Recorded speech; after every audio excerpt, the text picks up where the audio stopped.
Okay મિત્રો નમસ્કાર. આજે આપણે ઓહમના નિયમ છે એ આપણે સમજવાના છે. મિત્રો આપની સામે સાધન તમે જોઈ રહ્યા છો. એક બેટરી છે, બરાબર.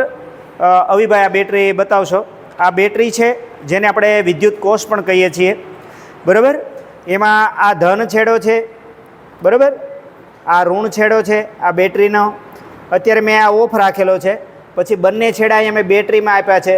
જો આ રેડ કલર છે એ ધન અને આ બ્લેક કલર છે એ ઋણ. પછી મિત્રો આપ જોઈ રહ્યા છો અહીં એક વિદ્યુત પ્રવાહ માપવા માટેનું સાધન એ મીટર, જો એ લખેલો જ છે એટલે એ મીટર છે. અને બીજું એક સાધન છે વિદ્યુત સ્થિતિમાનનો તફાવત, જે બે વાહકના છેડા વચ્ચેનો વિદ્યુત સ્થિતિમાનનો તફાવત માપવો હોય તો વોલ્ટ મીટર તમારી સામે જોઈ રહ્યા છો. અને બીજું આ સર્કિટ કેવી રીતે જોડી છે એ પણ તમે આપ જોઈ રહ્યા છો.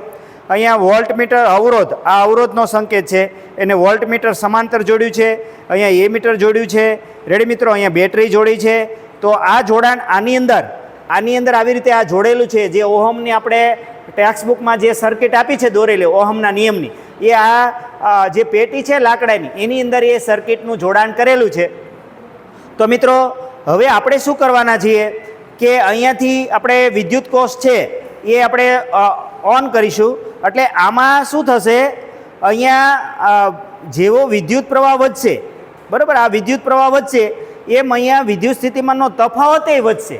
એટલે આ વધે તો આ વધે, એટલે સમપ્રમાણ સંબંધ આ દર્શાવતું હશે. હમણાં જોઈએ આપણે રીડિંગ, બરાબર. જો આ ઘટે તો આ ઘટે. રેડી. તો આપણે પ્રયોગ એટલે કે ઓહમનો નિયમ એમ કે અચળ તાપમાને વાહકના બે છેડા વચ્ચે પસાર થતો વિદ્યુત પ્રવાહ અને વાહકના બે છેડા વચ્ચે જે લાગુ પડેલો વિદ્યુત સ્થિતિમાનનો તફાવત છે એના શું હોય છે, એ સમપ્રમાણમાં હોય છે. સારું મિત્રો, તો પહેલાં રીડિંગ માટે આપણે જો અહીંયા કોષ્ટક પણ જોઈ રહ્યા છો.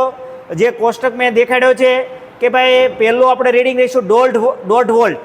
ત્યારે કેટલા વિદ્યુત પ્રવાહ 0.1 એમ્પિયર. હો મિત્રો, આ છે એમ્પિયર છે. આ શેમાં છે? એમ્પિયર. રેડી. આ એમ્પિયર, આ શેમાં છે? આ વોલ્ટ અને આ એમ્પિયર. રેડી. તો 0.1 એમ્પિયર આપણે જોઈએ. ચાલો આમાં રીડિંગ આવે છે 0.1 એમ્પિયર. ઓકે, સારું. હવે હું ઓન કરું છું બેટરી, જોઈ લ્યો મિત્રો. રેડી. જોઉં તો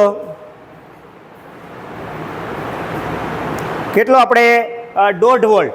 કેટલા છે? 1.5 વોલ્ટ છે મિત્રો. અને કેટલું અહીંયા છે? 0.1.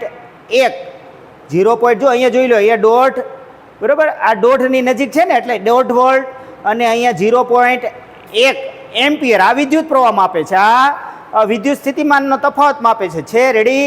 તો મિત્રો આવી રીતે રીડિંગ આપણે જોવાના છે. જો પછી 3 વોલ્ટ, હવે ભાઈ થોડુંક નજીક, અહીંયા 3 વોલ્ટ લઈશું. અહીંયા 0.2 એમ્પિયર થશે. પછી 4.5 વોલ્ટ તો 0.3 એમ્પિયર થશે. અને 6 વોલ્ટ 0.4 એમ્પિયર. રેડી.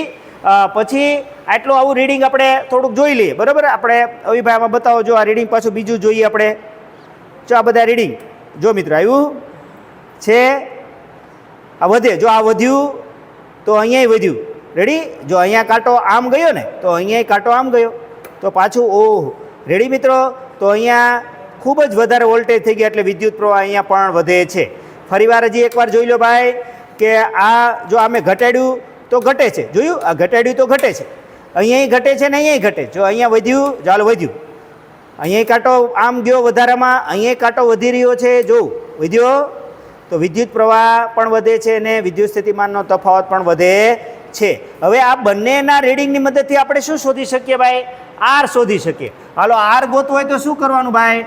આર એટલે કે ભાઈ 1.5 એના છેદમાં 0.1 એટલે કે વીના છેદમાં આઈ, બરાબર.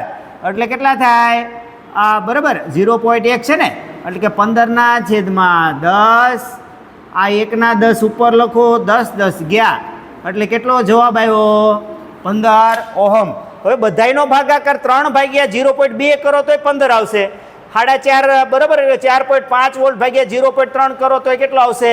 15 ઓહમ. એટલે બધા રીડિંગ કેવા આવશે મિત્રો? એક સરખા.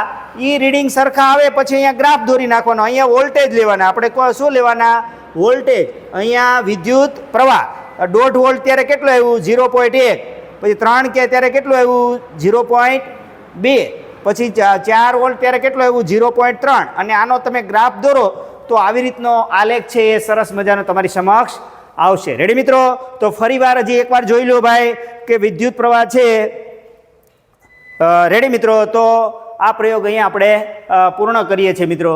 ફરી પાછા નવા પ્રયોગ સાથે આપણે મળશું. Thank you.